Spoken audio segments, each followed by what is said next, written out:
Disadvantaged Transportation Organization Coordinating Board meeting for June 28th, 2024. Gail, can you give us a roll call? Sure. Cheryl, give us a roll call, please. Good morning. Good morning, Commissioner Myers, Here. Glenn Brown, Here. Deborah Knoll, She's on her way. Artie Fryer, Craig Purcell, Yes. David Newell, Here. Ian Martin, Here. Abby Walters, Here. Beth Pasek, Here. Marcella Blanchett, Here. Deborah LaKenta and Scott Bragan are excused. Jennifer Waskovich, Here. Alicia Wiggins and Corey Norris are excused. Councilman Schisler, Kristen Thomas, Here. and Deidre Chambers, John Vargas, Cassandra Blaylock, Here. Jerry Stickney, Here. and Karen Smith. We do have an in-person quorum. Thank you so much. Do we have any public comments? No one is on the line? Okay, thank you. No. Approval of the minutes. Do we have a motion? Motion to approve that passage. Glenn Brown, second. We have a motion and a second to approve the minutes. All in favor of the motion, say aye. Aye. Any opposers? That motion is carried.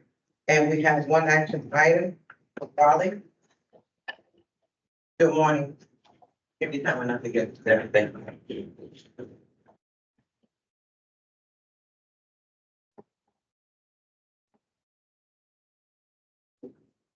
And while he's coming forward, I'd like to recognize, Executive Director John Warren in the meeting report during.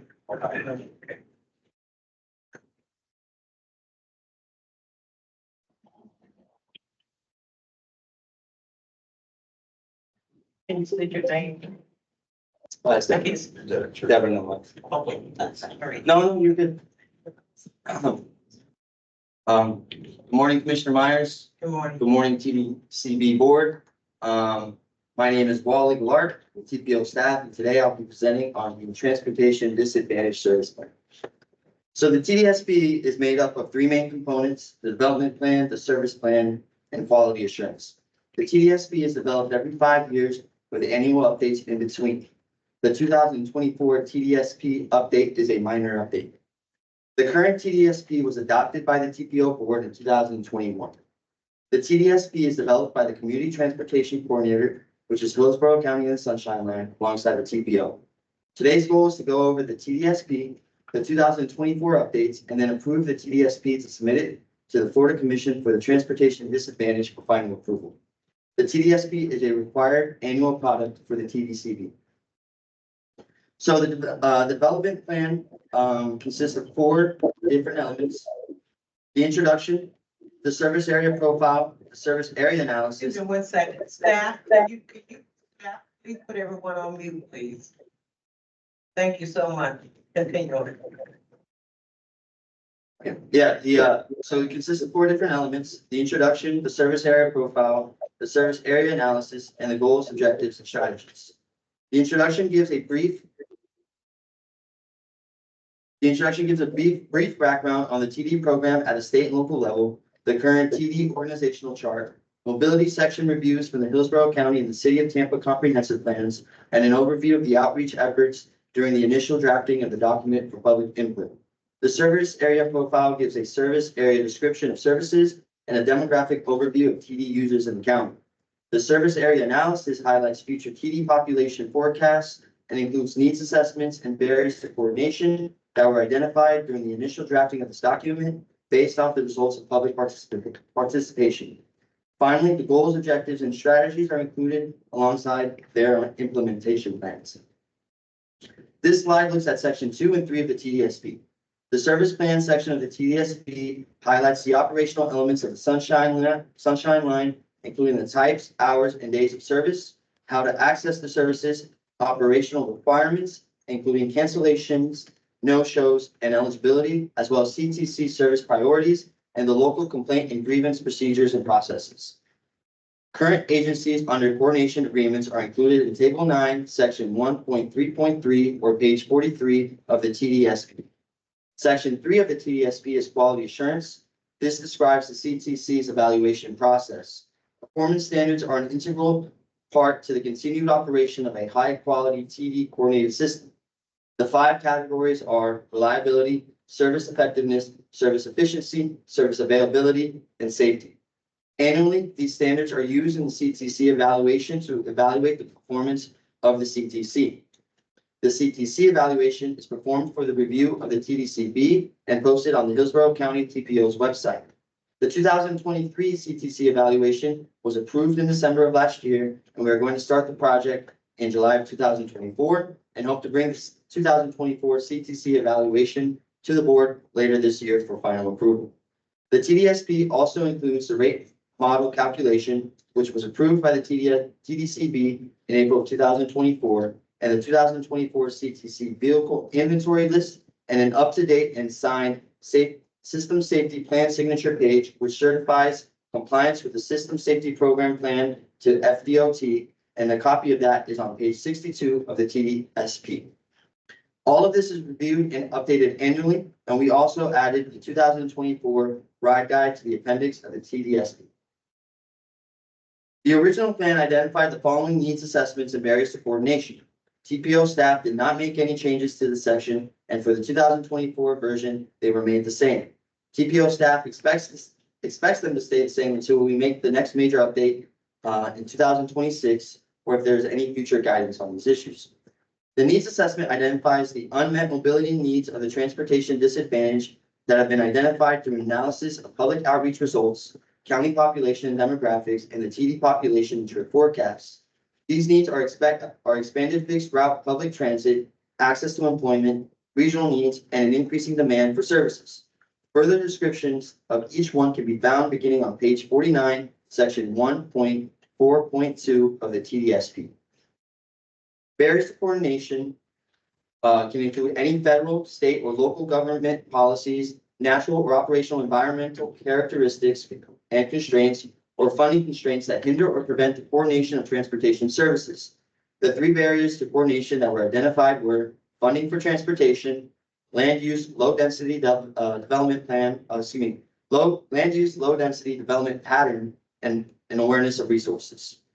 For more information, please review the document beginning on page 51, section 1.4.3. So the 2024 fiscal year TDSP update included minor but important changes to the document. The document printed and handed out to you all today showcases each specific change that was done to the TDSP.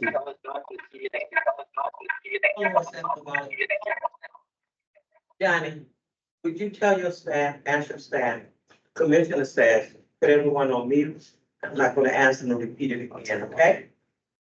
Cheryl, would you mind muting everyone except for the podium, please? Everyone is muted. Thank you. So the 2024 fiscal year TDSP update included minor but important changes to the document.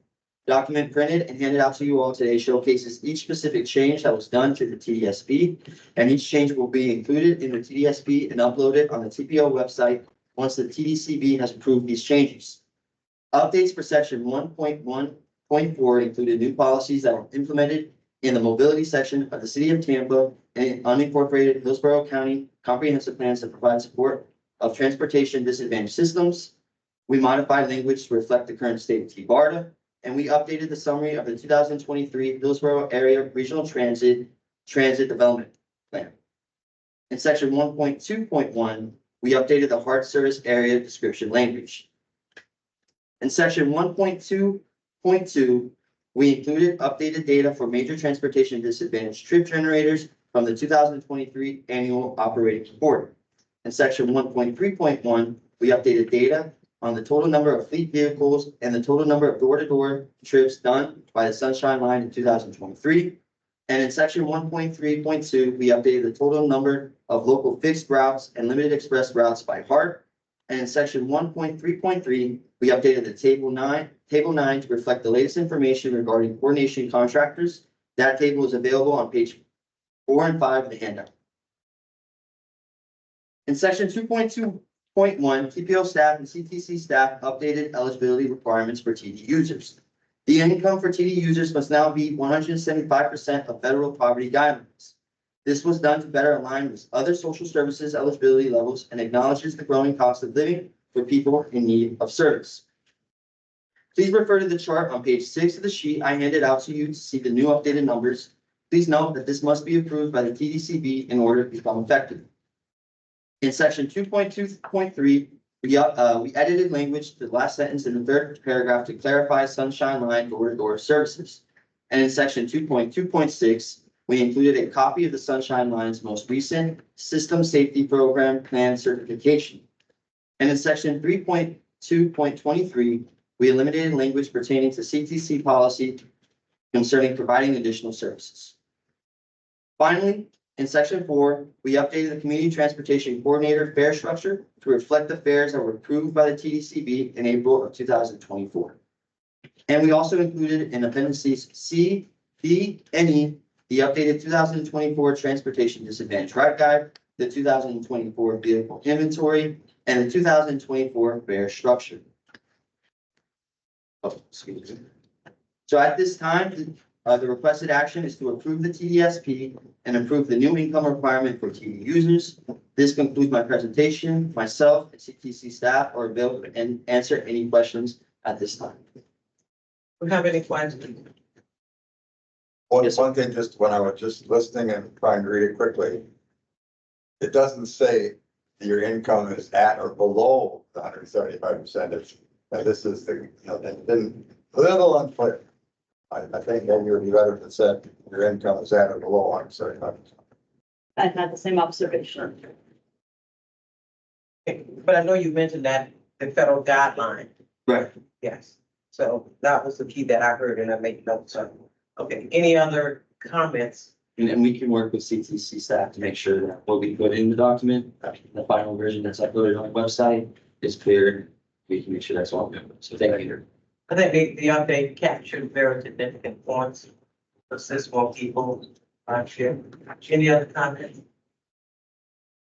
See that? Yes, sir. Under demographics, I mean, it's a lot of good information, but I think it's a little bit hard to kind of follow because it's so many numbers. I don't know if maybe putting it in two charts may just make it a little bit nicer to look at for people and to see the comparison. Also like the trip data, the years you give the numbers, but they're not really in a chronological order. They're just kind of all out. Just visually, I think a chart may look better for tables. Any other comments? Okay, sure, this is the time. Is we ready to vote? Any other comments?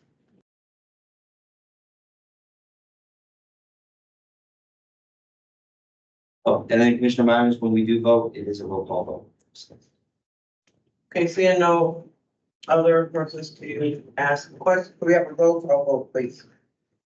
Commissioner Myers, Yes.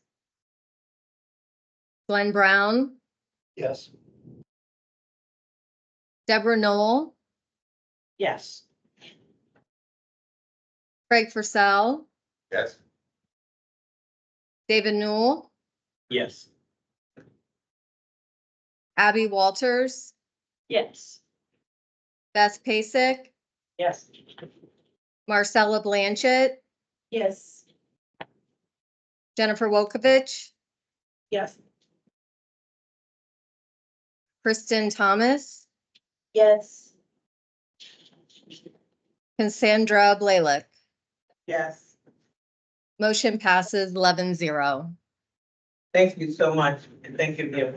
Thank you. and I was just recording the vote, so we have to also be the TDSP, so, thank you. Excuse me, Yeah, my, thank, Melanie Williams is on for, Miss Councilman Schisler. So I just wanted to be make it known for the record. Thank you. Thank you. we'll move right into our status report. Harmony McGee, good morning. Good morning, Harmony McGee, TPO staff.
Good morning. So today I will be presenting the Access 2050 survey. Can we have to ask, speak a little louder, please? Good morning. So today I'll be presenting the Access 2050 survey results. Just as a refresher, it had three main screens. So it was the priority screen asking community members to rank their transportation priorities. Then it was the funding sources screen where they were asked to give feedback on how we should pay for those priorities. And then, of course, the major project screen where they were able to give feedback on various projects such as highway widenings and premium transit. So the survey started in January and concluded on April 15th. And through that time is when we had our public engagement, our community engagement campaign to spread the word.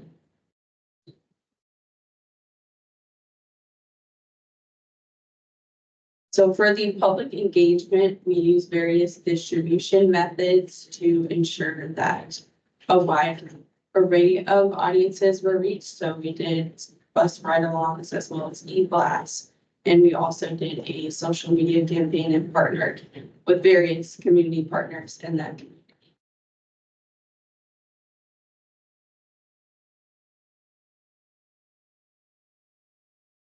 So overall, we had about 45 events.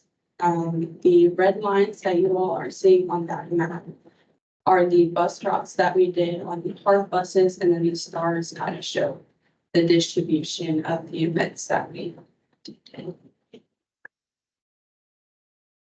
So we use data analytics to gauge our engagement approach. And we also ensured that the survey was available in multilingual options. And we also had an ADA compliant survey option as well. So now we'll dive into who took the survey. So the goal for our survey was to ensure that we had a large number of survey responses, that it had significant geographical countywide distribution, and also ensuring that we reach those harder to reach communities. The district specific information was provided in briefings to all of the board members, but it is available upon request if you would like to see that detailed information.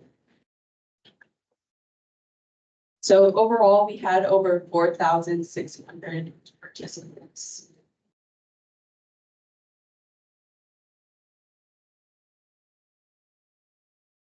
This is a map showing the countywide representation, specifically the residences. It is important to note that the orange and Blue areas are more concentrated because there are more resident or more work in school air or residences in those locations lending themselves to more survey responses. This is the work and school representation, and similarly, the blue and orange areas are where we saw the highest concentration of survey responses, and those areas are also more concentrated with the work in school and business districts, so it lends itself to more responses. Overall, we had a close match to the countywide average across all demographics for our survey responses.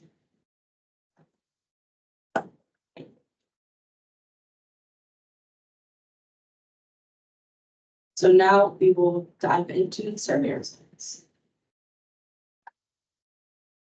So just again, as a refresher, we had the priority screen where they were asked to rank their priorities from 1 to 5. So they could do 5, and there are 7 priorities in total. The highest ranked priorities were newer, faster transit, reduce traffic jams, and maintain and repair existing roads and bridges for the priorities. For the funding sources, the screen asked them to give feedback using the thumbs up and thumbs down method.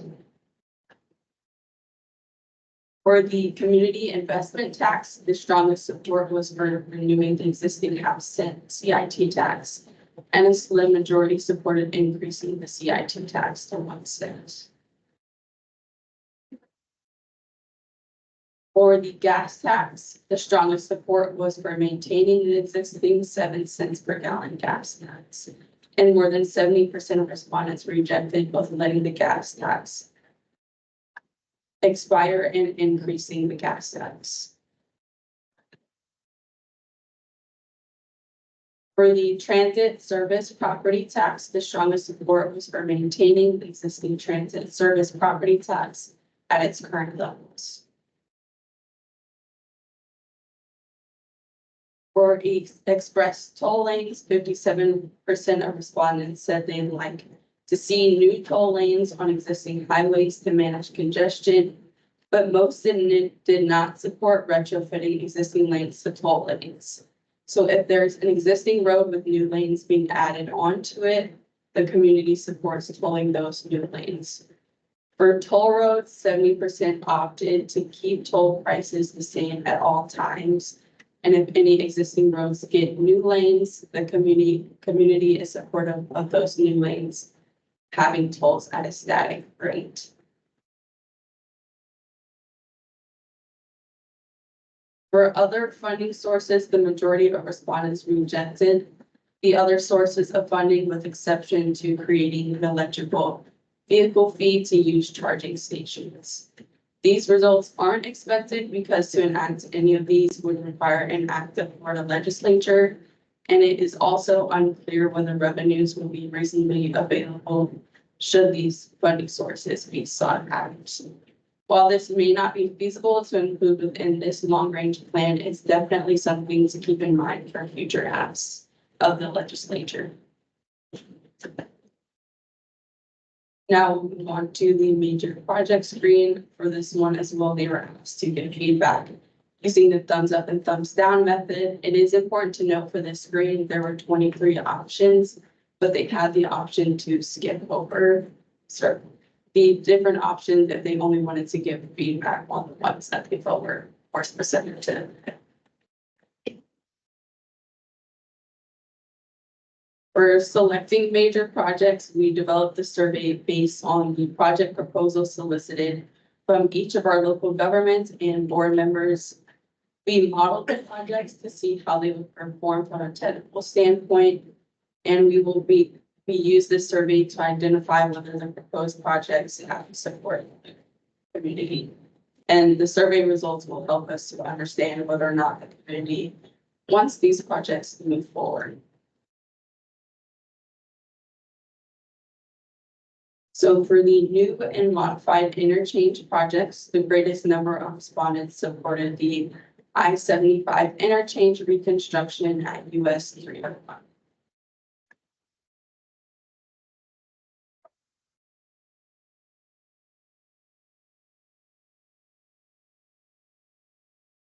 For the highway widenings, they received mixed support, with the US 301 elevated extension receiving the most support.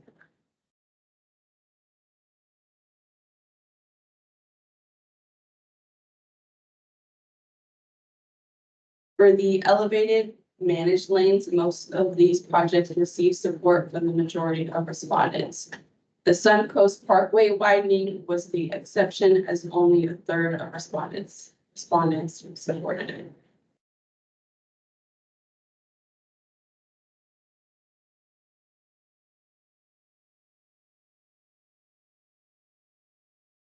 Across the board, all transit projects received very strong support, reflecting a high need for increased transit opportunities in the region. This chart shows all of the projects in order of level of support. The projects with only a slight margin of support are circled in red. There's a reminder that these are county-wide responses. The level of support varies, which is why it's important to have the individual briefings to understand better how each district stands on these individual projects. So again, if you would like to see those breaking down, so we can available to you. And this chart shows the projects that were not supported.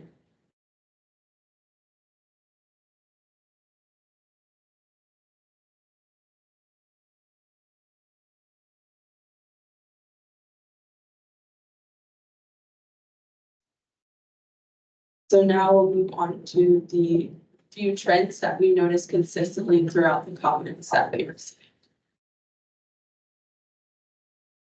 Of all the comments given in the survey, the need for significant improvements in Hillsborough County's public transportation system was the most noted. Hundreds of comments across all screens in the survey indicated the need for improved public transportation, and indicated that this was a missing piece in the overall transportation network. Comments asserted that improved transit would address many of our transportation issues in Hillsborough County and the surrounding region, including congestion and safety.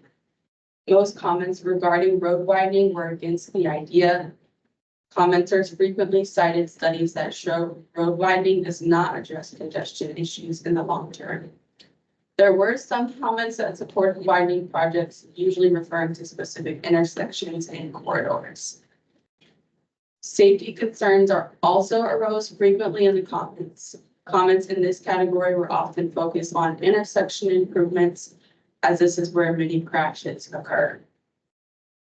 Frequent comments said that adding roundabouts at appropriate intersections would help reduce crashes or increase safety. Commenters also recommended improvements to bicycle and pedestrian infrastructure. This was recommended as a way to reduce congestion, particularly on short trips.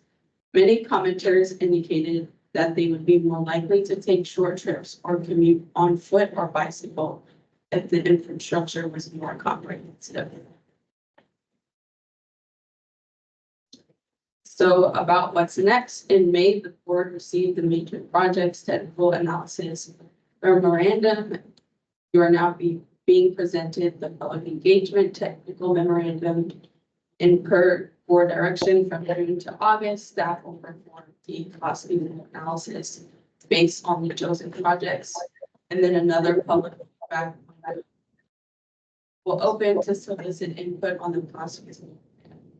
The public hearing will take place on October 16th, 2024 at 6 p.m. at the County Center for the final adoption of the long-range transportation plan. So today's recommended action is to provide feedback on the public engagement technical memorandum.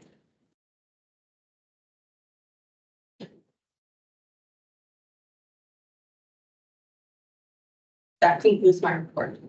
Hey, do we have any questions?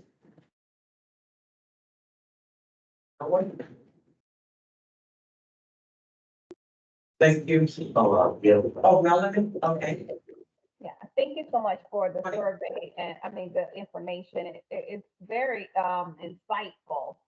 I do have a few questions, and there's a lot of specificity on the question, and they were very succinct. And I was wondering, when you were asking the questions, or when the questions were asked, were there opportunities for the interviewee to provide additional insight into the question? So maybe they answered yes or no, or, responded to the question. And were they able to add additional insight? For example, yes, I may want to, agree to widening the road, or no, I may not agree to it. Then were they able to provide additional insight as to if they did, or if they do, or they don't, what other recommendations they may have as a result of the response? So we could gain further insight as to what other ideas or options that may exist beyond the survey questions that we asked.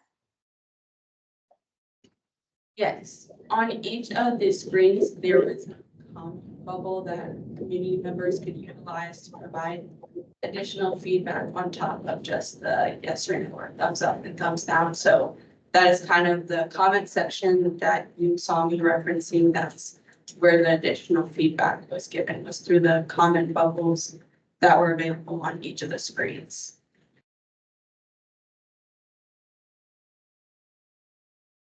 Oh, I believe you're muted. You're on mute, Melanie.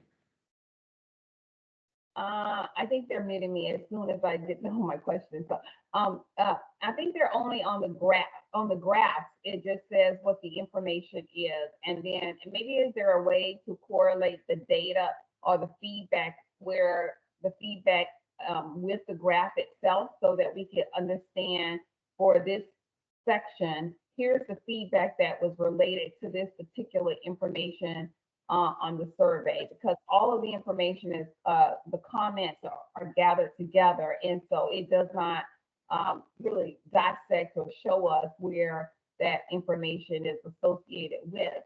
And so if there is something we can learn from a specific area in the survey, I'd like to understand how we could better serve or better understand what the options are if 25% of the time the answer is no, or even if 75% of the time is yes. Is that something we can apply across the board, or apply in another area because something is working there, or there's an opportunity for us based on the comment? Yes, in the information I was referencing, where we said we had detailed briefings, we have that information more detailed, like more segmented out. So I think that may provide the insight that you're looking for. So if you would like to reach out to me via email, I can get that information to you.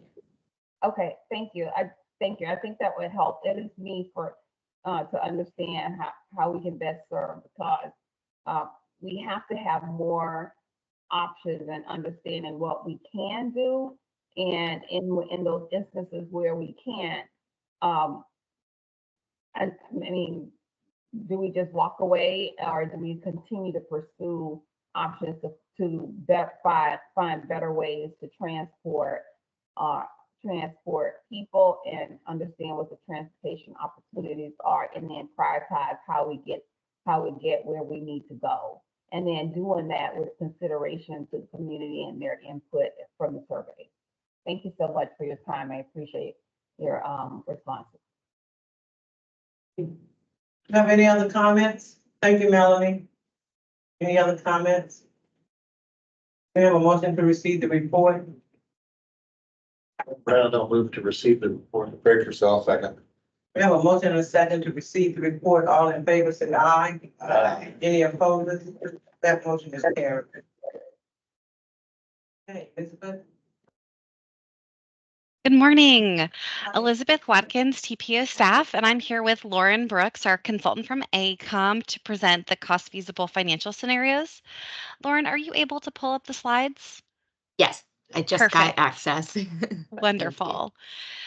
So, moving to the agenda of this presentation, I'll give a high-level overview of what the cost feasible plan scenarios are, what the long-range transportation plan is, and how those fit together. And then Lauren will do a deep dive with you on the facts and figures of the funding in the different scenarios. So the long range transportation plan sets the transportation vision for Hillsborough County over the next 20 years. So it's a long time horizon. And because there's a lot of uncertainty, we update it every 5 years. So if you think back to the last LRTP, we assumed that we would have the transportation charter surtax. Unfortunately, that is not a available revenue source anymore. So now in this long range plan, we have to adjust based on what we can expect to receive. So overall, this document really tries to help guide federal dollars for transportation improvements and build consensus on the community's priorities. So what is the cost feasible plan that we're going to talk with you about today? Well, essentially what it does, it takes all those needs that were presented to the TPO board and committees of different aspects of our transportation system, whether that's safety, bus service, TD, freight projects, and then it couples that with the revenue forecast. So how much money do we think we're going to have in Hillsborough County for transportation over the next 20 years? And essentially develops a variety of scenarios to kind of illustrate those trade-offs of, okay, well, if we have new funding, where could those dollars go and what would be the performance outcome of that? So we take those scenarios, take the public feedback that Harmony just presented, as well as TPO board and committee input, and we'll ultimately come up with one cost feasible scenario and one list of projects that we expect could be delivered through 2050. Just as a reminder, the TPO has 5 different program categories to categorize different transportation projects. So we have good repair and resilience. So think road resurfacing, bridge repair, stormwater infrastructure. Vision Zero, which really focuses on safety. So complete street treatment, such as adding uh, bike lanes or sidewalks or slowing down facilities. Smart cities, which is anything related to IT or technology. So, how can we optimize our signals and different technology strategies? Real choices when not driving encompasses 3 different modes. So, local bus service, the TD program, as well as trails and greenways. And then finally, is those major projects. Those are your high dollar, significant projects that have to be individually listed in a long range plan. So now I'll hand it over to Lauren to go through the scenarios. All right, thanks, Elizabeth. Good morning, everyone. So these are the different types of revenue sources that were considered as part of the revenue forecast assignment. The existing funding sources are shown as gray bars on the left side of the screen, and potential sources that were explored that would require board approval, a referendum, and/or state legislative action are shown as the blue and orange bars on the right side of the screen. The financial scenarios were crafted using the existing funding sources and the 4 potential funding sources shown as blue bars, and that these seemed more feasible to move forward.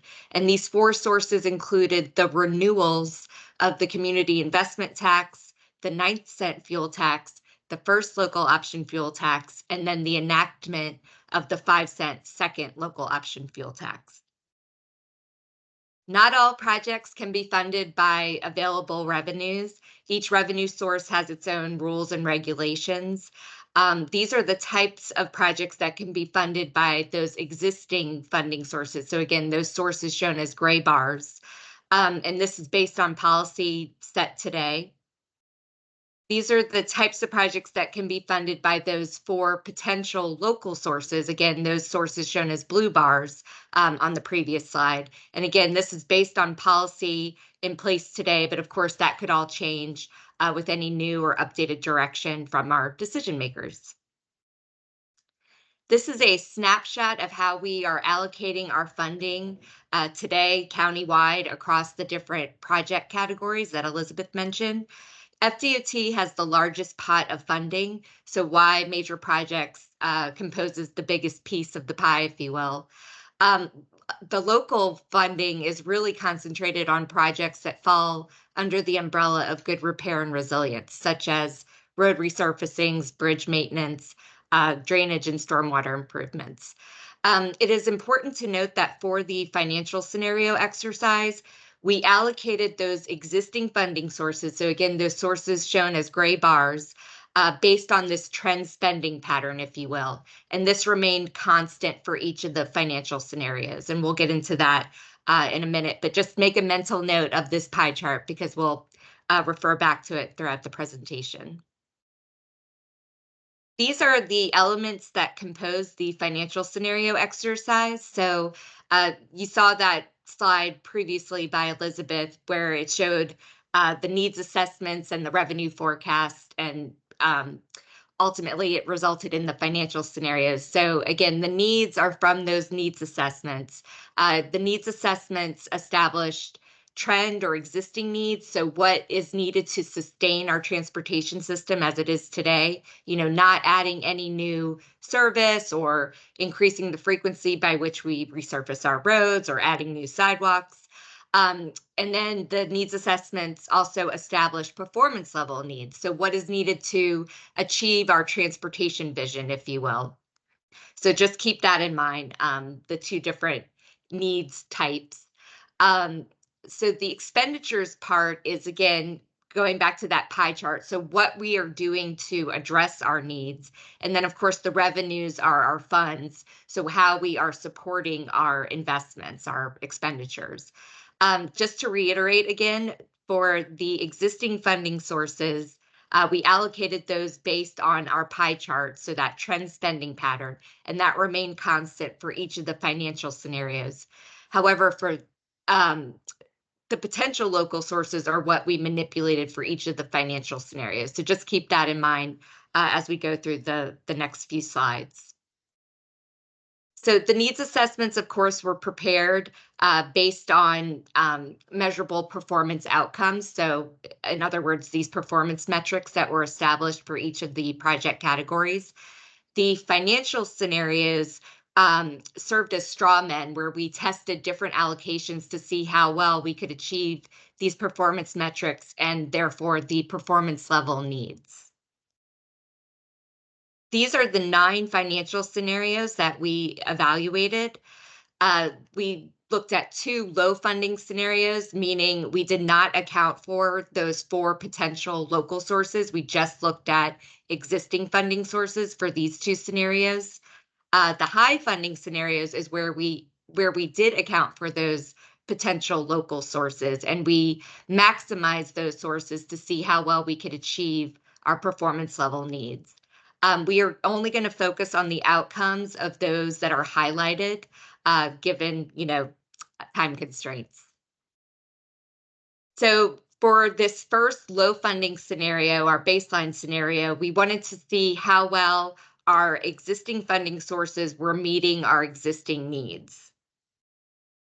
And the outcome is what you would expect. We're basically balancing our existing needs with our existing revenues. So what we put in is what we get out. It's a status quo situation. For this next low funding scenario, we wanted to see how well the existing funding sources addressed our performance level needs. So again, we allocated the existing funding sources based on that trend spending pattern or based on that pie chart that you saw earlier. So we did a pain scale, if you refer to the right side of the screen, just as a fun visual way to kind of help tell the story or share the outcomes of each of the scenarios. So you can see we have a lot of sad or frown faces across the different project categories, meaning based on our performance level needs and the existing sources only, we're not able to really achieve those performance level needs across the different project categories. So this is the first of the high funding scenarios, meaning this is where we started to account for those potential local sources. So for this particular scenario, we allocated those potential local sources the same way we allocated the existing funding sources, and that was based on that trend spending pattern or the pie chart. And again, we wanted to see how well in allocating all of these funds based on that trend spending pattern, how well we would meet our performance level needs. So again, going back to our pain scale, you can see in comparison to that first scenario where we had a lot of frown faces or sad faces, those sad faces have now been converted to more neutral faces, meaning with the addition of the potential local sources, we're able to do a better job at addressing our performance level needs across the different project categories. So for scenario 7, this is where we maximize those potential sources to see how well we could meet our performance level needs and fund local highway projects. So the strategic intermodal system facilities are, they're under the jurisdiction of the Florida Department of Transportation. So really, they kind of take care of themselves in terms of funding, because FDOT has their own cost feasible plan for those particular facilities. So we did not account for those in this particular scenario. We just focused on the local highway projects.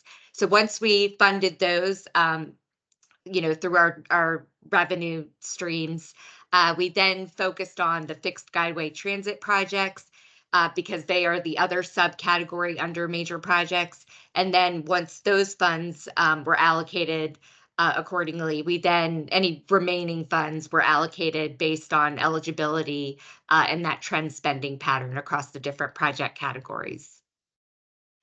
So again, compared to scenario 2, the results where we had a lot of neutral faces across the board, we now have sad faces across these different project categories. However, the non-SIS or local highway projects category converted from a frown or sad face to a neutral face. And of course, this makes sense because with the addition of those potential local sources, we're able to generate another $3.6 billion that can be allocated to this particular project category. So we're basically focusing all the funds on this project category, so we have a better result. This is just for illustrative purposes only, where we're showing representative projects that could be funded under this particular scenario, either partially or fully. Scenario 8 is exactly like scenario 7. We just swapped fixed guideway transit projects instead of the local, we focused on fixed guideway transit projects instead of those local highway projects. And again, we allocated everything the same way. So the results are the same, and there's a few reasons for this. The performance level needs for fixed guideway transit are quite high. So with the addition of those potential local sources, only 1.3 billion in terms of eligibility can be allocated to fixed guideway transit.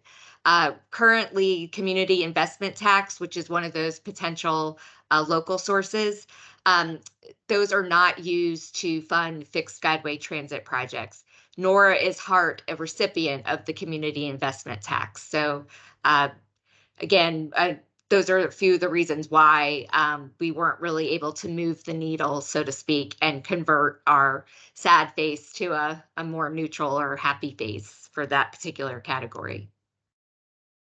Again, these are just representative projects that could either fully or partially be funded under this particular scenario. And that's not to say these couldn't be funded in some capacity under the other scenarios. It's just, of course, there's a better chance of these being funded if we focus our funding on this particular project category. This is a snapshot of the outcomes of all of the scenarios. Again, we thought visually this was a helpful way to show kind of the trade-offs between the different scenarios.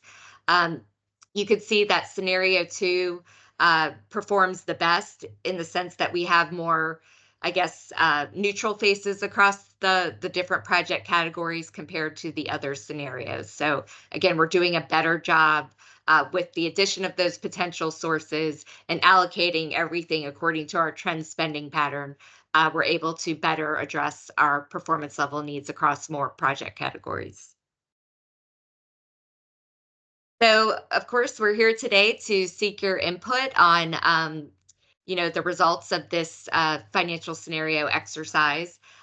We hope to then go back and refine the scenarios, come up with maybe one solid scenario to then move forward in preparing the cost feasible plan. And we'll be back in August with the results of that.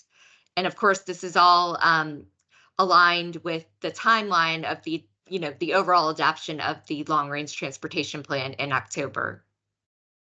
So I'll now turn it back to Elizabeth, who will lead the discussion on seeking your feedback. Thanks, Lauren. So we gave this presentation to the TPO board on June 12th, and they gave us some really clear direction on these two questions that we also wanted to pose to you all today. The first was, should we be including potential local revenue sources? And what we heard from the board was basically consistent what we heard from the survey. Yes, it's okay to assume that the CIT will be reauthorized. And yes, it's okay to assume that the 2 fuel taxes that are levied today will be reauthorized. But do not include that new fuel tax, which levies 5 cents per gallon. So they directed us to take that off the table. So I wanted to make sure that the board was aware of that, but would still love to hear your input and questions about these scenarios as we go back to the drawing board and refine and so that we can present to you a cost feasible plan later this year.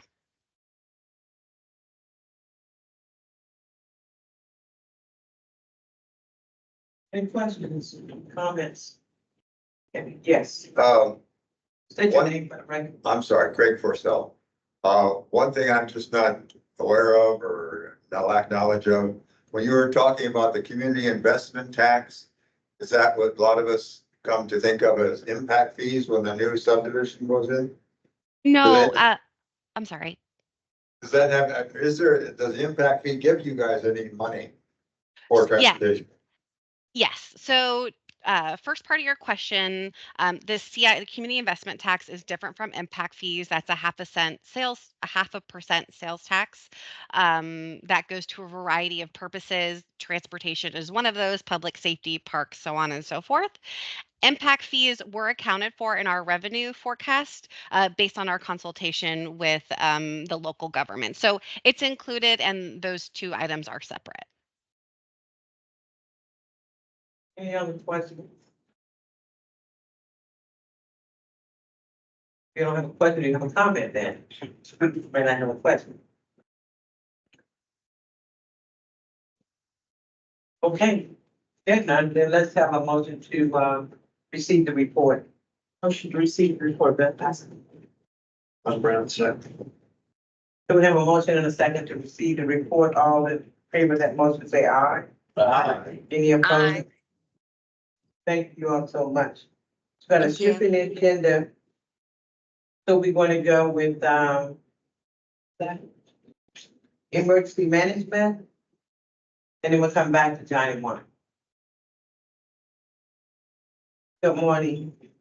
Morning, Commissioner and Board. I'm Evander Herman. I'm the Transportation Coordinator over at Hillsborough County Office of Emergency Management. And I'm going to just present to you some weather forecasts for this year.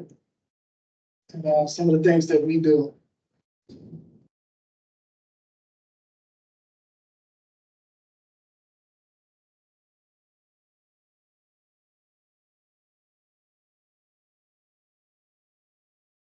Okay, the 2024 Atlantic hurricane season outlook this year, as you can see, we're at 85% above normal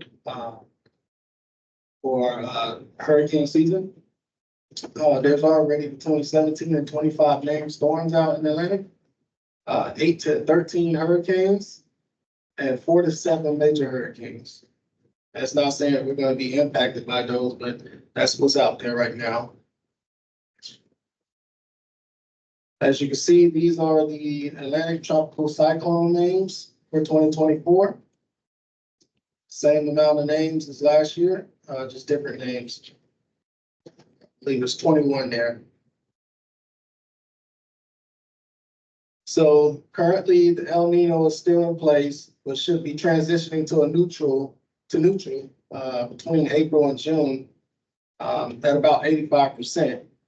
And as you can see, the odds for La Nina developing is about 60%. The El Ninos are concurrent with the wetter season, and if you know, the La Nina is more associated with drier seasons. So we have a high probability of a wet season this year. The peak of the tropical activity for this year is going to be between August and November, with our highest activity between September and October. As you can see, named storms there's a high spike in named storms out there. And the red is the hurricanes and major storms, not so many. But you can see that peak time is between September and October.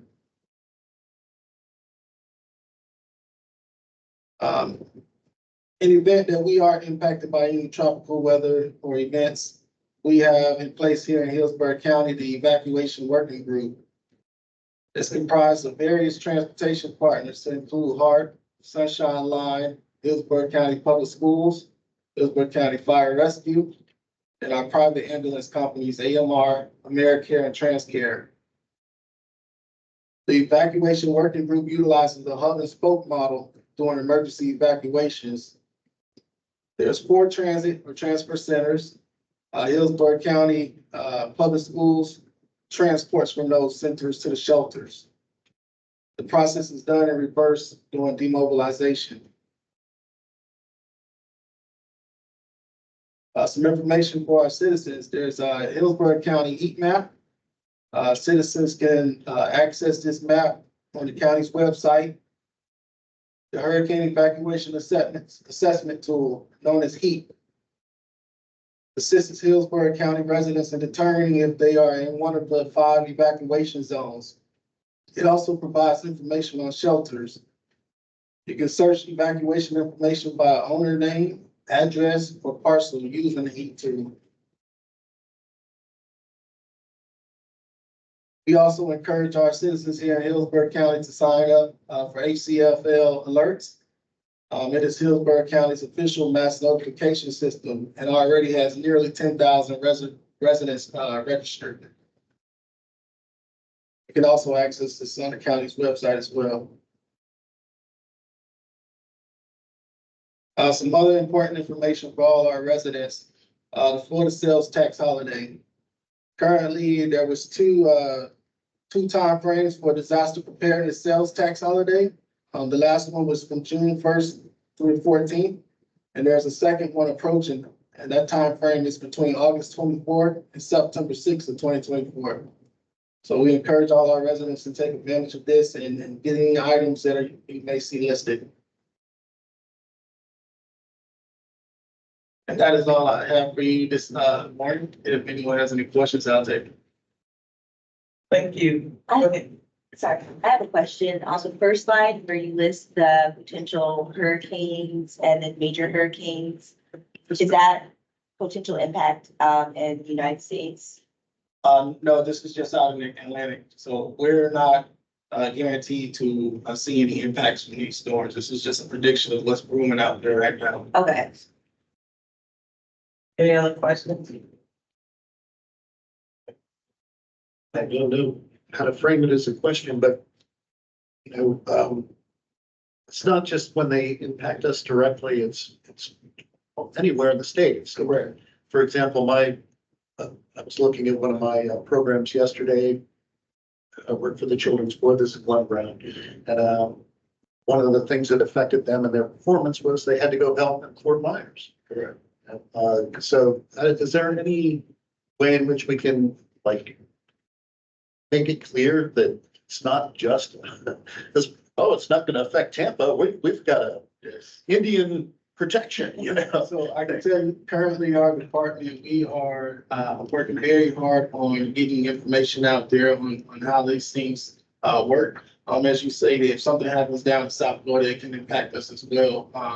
We can be deployed down there to assist. So that takes, of course, our manpower away, but throughout the year, we're always planning for this and being proactive instead of reactive. So we are ready. We're in a stage of readiness. Thanks. So. And it also shows we're good neighbors, that we go help our other neighbor, like last year, Fort Myers area. So now's the time to go buy all the water you want. We'll have a hurricane come, and you'll be limited to 2 cases. So go to Costco, the Sam's, buy any store, and buy all your water and just stack it up. Because unlikely we're gonna get something this year. Okay? Yes, but On the water thing, also, thank you for bringing that up. Our water is pretty good right now, so you can save it in containers ahead of time and not have to buy water too. So some people, water's an expense. Maybe they could think about maybe some public education on, hey, here's a good way to store water, so you don't have to go buy water. It's a great idea. So I'm thankful of you having me here this morning. Once again, I'm Lavanda Hearn. I'm the transportation coordinator, so all things transportation on evacuations. Thank you. thank you for keeping us informed. Yes, we Can can. we have a motion to receive his report? Glenn Brown, I'd like to receive it. Second. We have a motion, a second to receive the report. All in favor, say aye. Aye. That motion is carried. Thank you. Okay, next we have Johnny Warren, Regional MPO update. Good morning. Good morning, Commissioner Myers. Good morning, TD Board. I'm Johnny Wong, I'm the director of the TPO, and I don't have any PowerPoint slides prepared. I was invited here to talk about the merger and the conversations that are happening about coalescing the MPOs of Hillsborough, Pinellas, and Pasco.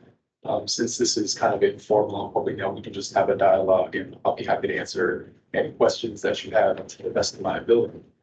But regarding merger, this isn't the first time that this topic has been explored in my time with the MPO about a decade or so. I think that it's the third time that this proposal has come up. One was actually led by the feds, but that died in about 2017. And since that time, the latest proposal to discuss it was 2023 during the legislative session. There was a bill passed that directed the 3 MPOs, Pinellas, Pasco, and Hillsborough, to explore the feasibility of a merger and produce a report, sending that to the Senate, Speaker of the House, and the governor. And so the summer of 2023, we spent our time distributing a survey, asking folks whether they think that's a good idea. And if it is, what would they like? How would they envision the board to be created? And we didn't want to come out and be too strong to give the indication that this is something that's definitely going to happen, because there's still a lot of uncertainty about whether a merger is a good idea. Even if it is, how do we execute that? But we wanted to touch base with the community and our partners and ask them, if this happens, what would an ideal situation look like? What would an ideal board look like? How should that regional MPO function? Should we have the same roles and responsibilities that each of the 3 have currently individually? Basically, like, how do we scale up our operations? Fast forwarding to December, we did produce that report. It was delivered to the desk of the governor, Speaker of the House, and President of the Senate. They didn't take any action. They haven't forced any of the MPOs to do anything, really. But we wanted to be proactive because we know this conversation is never going to go away. If not next year, maybe 5 years from now, we'll have to be answering questions about whether a merger is appropriate and feasible. So through 2024, we took the initiative to begin having these more detailed conversations with Pasco, Pinellas, and Hillsborough reps, basically to get an idea of what would an apportioned board look like. How do we sketch out seats for certain interest groups and stakeholders and all of that. So far, we've come to the conclusion collectively, the three MPOs, that a board of 25, which is the max allowable under state law, would be preferable. So a board of 25, 2 of those seats would be allocated directly to regional entities like the airport, not like the airport, it is them. The other 23 would need to be divided by population. So what that would mean is with the 23 seats that remain, Hillsborough would get about 11. And then the other 12 would be divided either 8 and 4 or 7 and 5 to Pinellas and Pasco. And that's kind of an important factor to consider because there's no way to get the population exactly right with that breakdown. One is going to be overrepresented and one is going to be under. So that's something we're looking forward to exploring.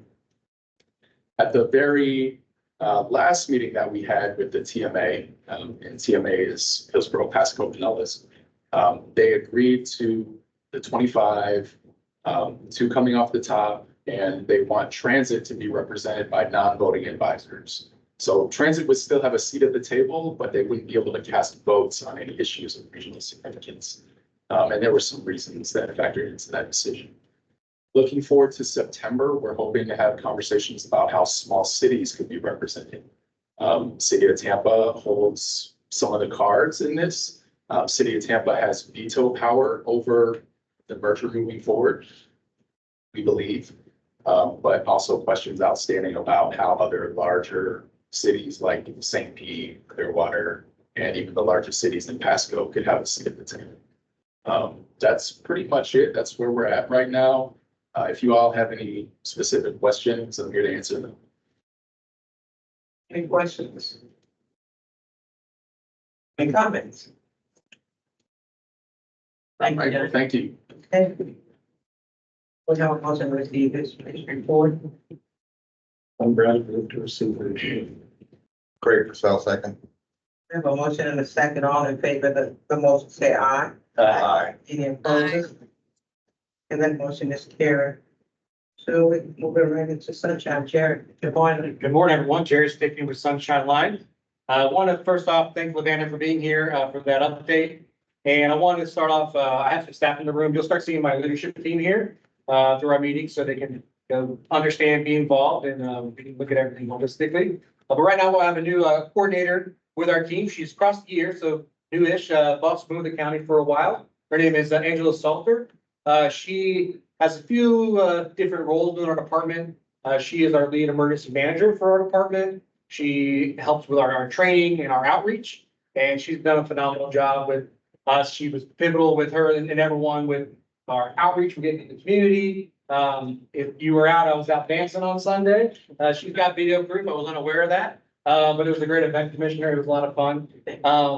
So that's the approach. We saw those gaps in those areas that we just couldn't really have our other staff with their priorities dive in and do the justice they needed. So she's been a wonderful asset.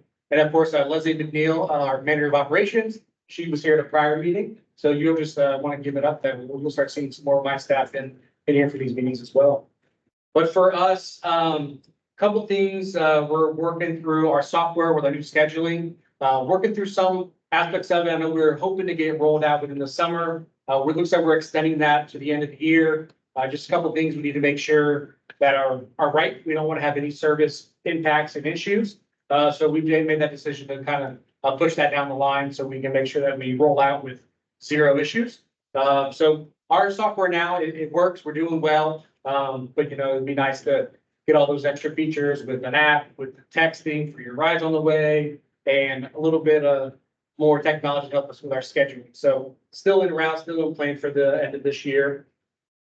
We've been working with our Feud and Secure project. We were doing grocery trips over at the Lee Davis Community Resource Center. We piloted it in Plant City. We've done that for a year.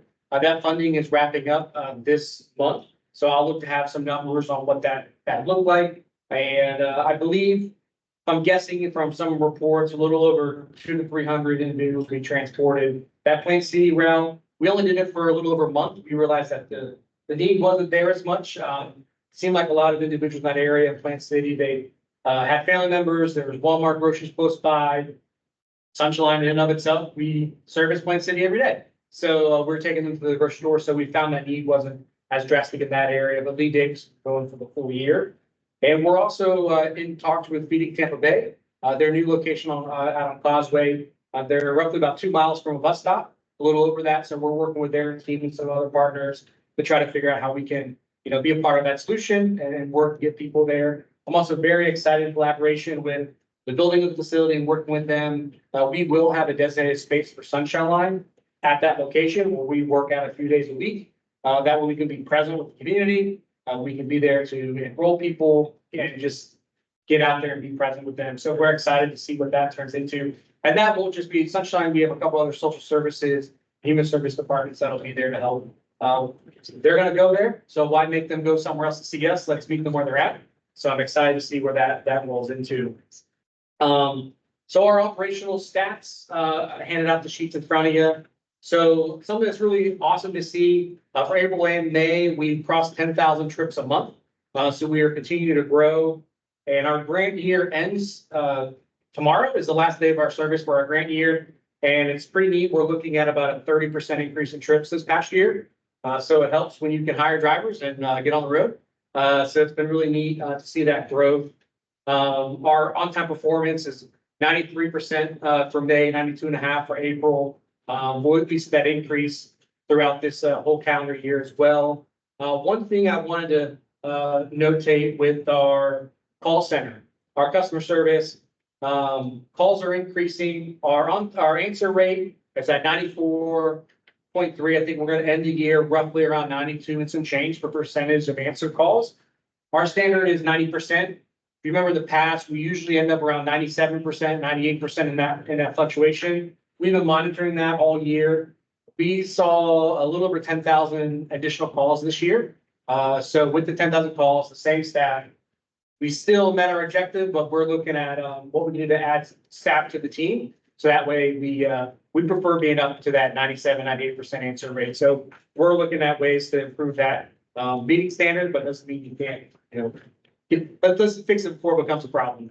And we still see a lot of growth in our future. So more growth, more calls, more staff to help. So we're looking forward for that.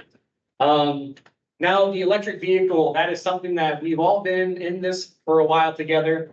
And it's been interesting. I didn't know if I could make it one more meeting saying the next one will have it, the next one will have it. We do officially have it. It is downstairs, parked on Pierce, right in front of the building.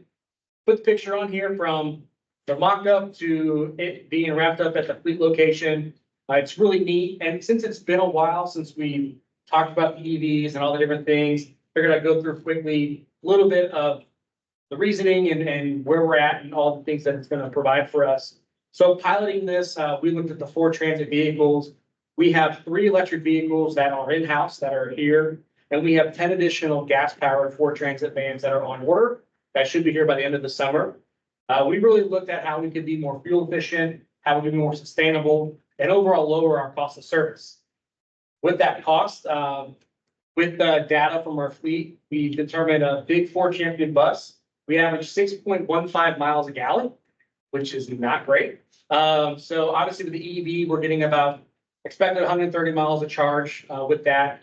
And that breaks down to, again, it all depends on the kilowatt and the rates. It's about $8.16 to fill up theoretically. So when we look at the cost of the electric vehicles and projections, there's a 50% expected save rate on maintenance throughout the lifespan of the vehicle, which our lifespan is 5 years. And then it's been 60% savings on fuel for the lifespan of the vehicle. So that comes into like $43,000 or so per electric vehicle that we're cost savings. So that 43 times 3 plus these vehicles cost about $40,000 less than the big bus. So there's those cost savings there. So we're excited to pilot these total 13 and the 3 electric vehicles to see how it fits in our routes, how it fits and how we can be smart about potentially implementing these smaller vehicles, more fuel efficient vehicles down the line. First thing I would love, and I'm making this number up in my head. I need the data months down the road to figure this out, but I would love to see a 60-40 split. 60% of our vehicles are big buses, 40% are these mix of the 4 transit hybrid or electric and gas powered. So very excited. It's downstairs. You want to go take a look at it. our electric vehicles, they seat 6 with 2 wheelchair securements. They all have lifts in the rear. Our gas powered vehicles that we ordered, they're gonna seat 8 with 2 wheelchair securements. From the first order to the next one, we already learned, we have a better layout. The EVs, every seat, they're on a track system, so they can be moved and readjusted. So we determine the layout we picked, it's not the best one. The best part is we can move it around to still meet the need that we have. And our gas powered transit vans, we've installed folding seats. So that way, if we need more areas for wheelchair securements, flip it, fold the seat, easy peasy, we're there. And then next route, put it right back down. So we're excited for that layout as well. And one of the questions that got asked was, with these smaller vehicles, will it negatively impact our service? And the answer is no. On average, with our door-to-door paratransit, we see 3 to 4 citizens on the bus at a given time. Again, we're pick up, drop off, we're share ride. When we have our group trips and evacuation stuff, that's when we fill those buses. But overall, that 3 to 4 citizens, so having that 6 to 8 passengers will suffice on all of our routes and different pieces of it. And the good thing is, we don't have to think about it. We put it in the system, and the system doesn't let us allow to book anything more than what the vehicle can handle. So that's always nice there. But very excited, very proud to finally have them in. The team worked very hard to get them here, and we're excited about it. If you see it, you'll see that the color is a little bit darker than our typical Sunshine Line blue. We piloted with the 3 EVs first to see what that looks like, and we might be doing a little bit of shift to a darker color on the vehicles. We have 22 vehicles on order right now, so we'll have that by the end of the year.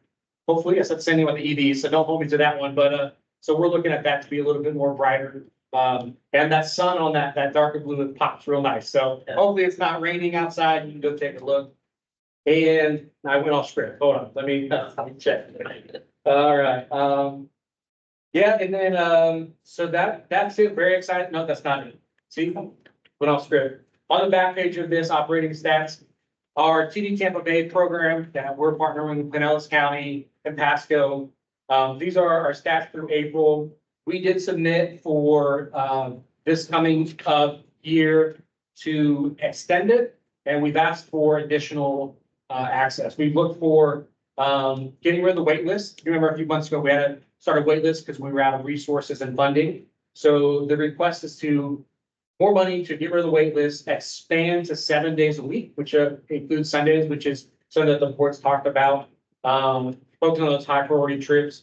So, and again, it's cross county as well. So as of right now, with our last state TD meeting, this was favorable. It was proposed to accept.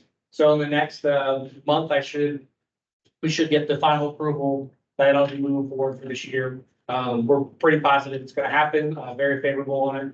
So looking forward for that to continue. And what's great about this partnership is we get to get that data in the stats as we continue to work on contracted service and look at what that looks like and what fits for Hillsborough and fits for the scope and size of the county. And just a refresher on our old contracts, it was difficult because covering 1,000 square miles of Hillsborough, vendors and taxi contracts like to stay in certain areas. So where we had our overflow or long distance where we needed them, it became very difficult and they couldn't support what we needed. So we're looking at all those different approaches to where we can maybe set up contracts for multiple contracts to focus on specific areas, looking kind of more like a micro transit on demand piece within certain sections of the county. So trying to be creative with Hillsborough's Hillsborough. There's nothing like it. So we're trying to make sure we can meet the need there. And that is officially the last thing I have. Any questions? Any questions? I always have questions.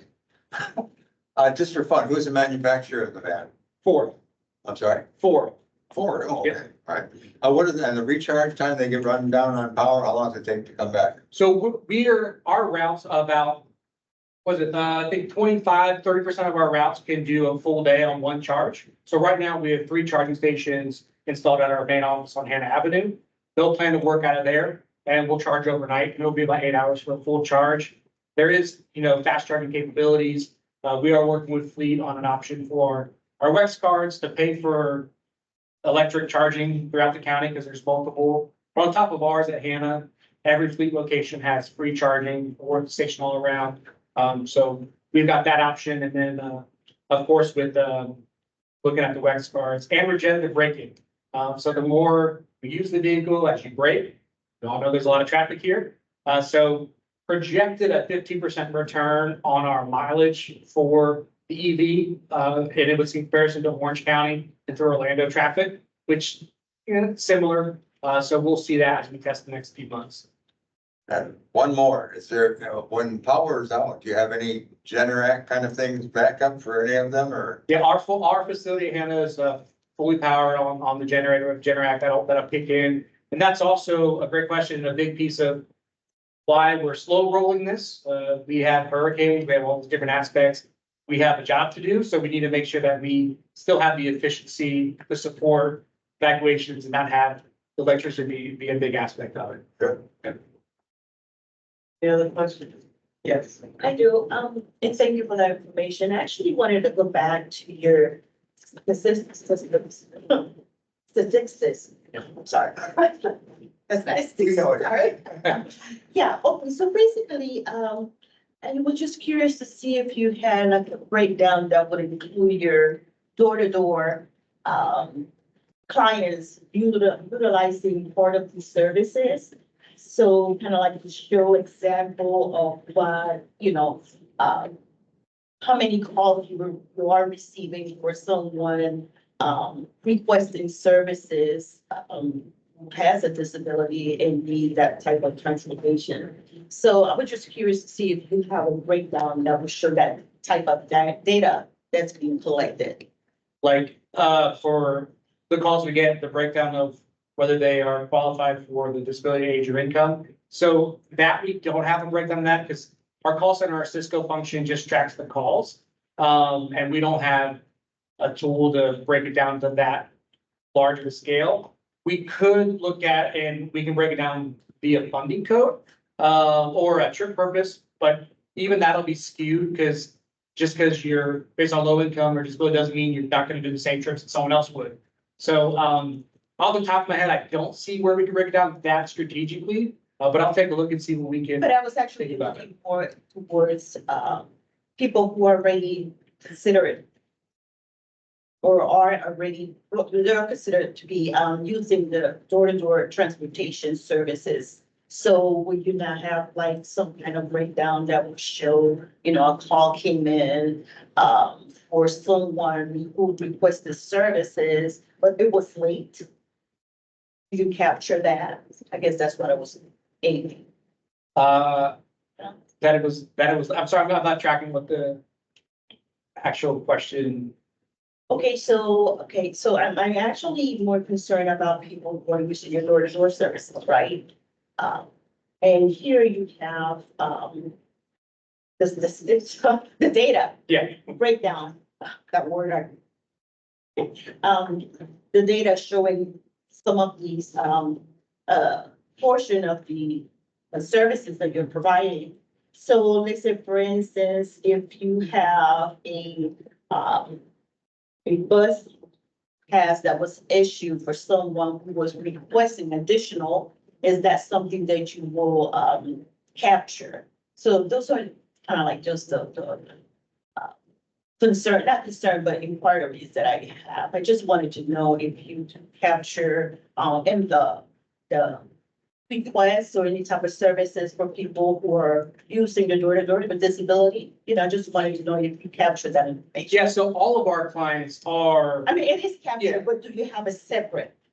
Nothing separate, it's just the total client, Okay, got it. client base of it. Okay. Like I said, I could try to look at the funding and trip purpose, but again, it'd be skewed. I'll take a look and keep plugging away and seeing if there's something I can do.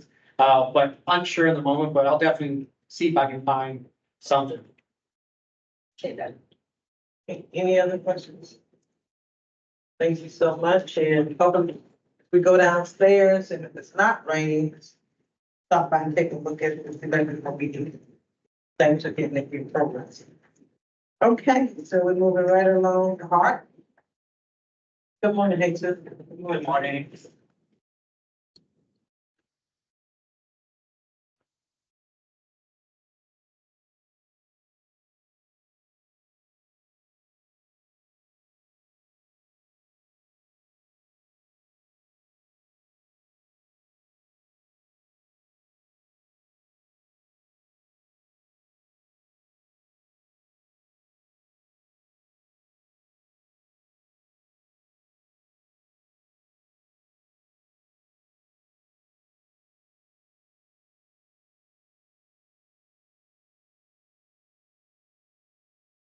Okay, good morning, Madam Chair. Good morning. Board.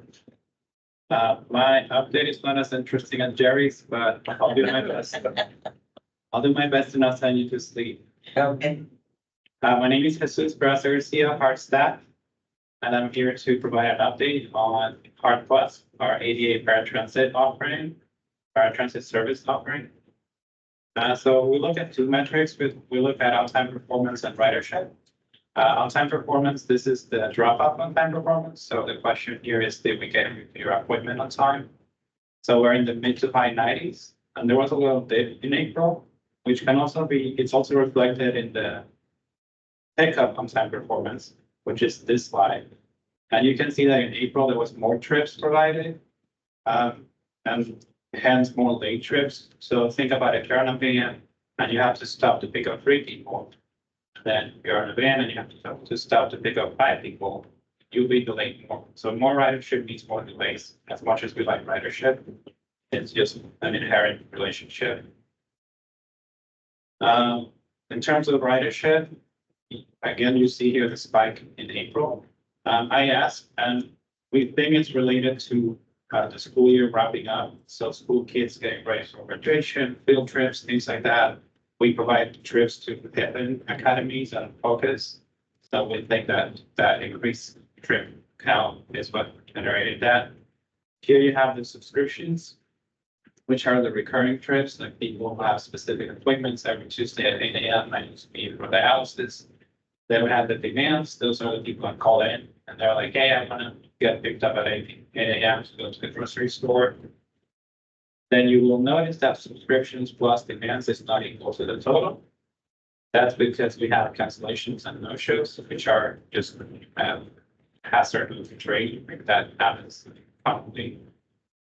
And then this one is, I think, one of the most interesting slides. So that's the number of parkless trips that took longer than an hour, and it tanked. In May, typically when things tank is a bad thing. In this case, it's a good thing because people that are stuck on the van for longer than an hour, that's happening less in May. And in May, we did a change to the service. We pulled 4 vans earlier in the morning, so we have more capacity covering the morning peak. And we think that's what's contributed to this bad thing diminishing, but the good thing happening more. The other thing contributing to that is the taxi trips. So we have Yellow Cab, who is the contractor. They help us in 2 ways. They have same-day service. Heart Plus doesn't have same-day service. If you want same-day service, you have to call Yellow Cab. And the other thing we use Yellow Cab for is for offloading the overflow in our Heart Plus. So they help us manage demand. And it's been growing, the amount of trips we offload to Yellow Cab. So that's also helping because we're better at the demand. And that's all I have. Thank you. If you have questions or comments. What's the plan? Thank you. I was thinking about the subscriptions and then you were mentioning the no-shows. Do the drivers, I know it's not like their thing, but do they check when someone no-showed that the person might be okay? Maybe they just weren't able to get to the, not in any harm? That's a good question. I don't know, but I can ask. I think. Yeah, I don't know how that works. I need to ask operations. Yeah, I was just curious. Yeah. Appreciate it. On the chart that you had a little notation on early, what does that really mean? And how early is early? Oh, okay. So for early, so this one. I mean, those are successful early pickups, then it means, or what? Well, early is if we didn't pick you up within the window. So there's a window. If you call us and tell us, I need to be picked up at 8 a.m. We tell you, okay, we could be there as early as 7:30. If we pick you up before 7:30, that's an early pickup. If we pick you up within the window, that's on time. And if we pick you up after 8, it's late. Right. And your whole fleet is gas vehicles, yes? Yes.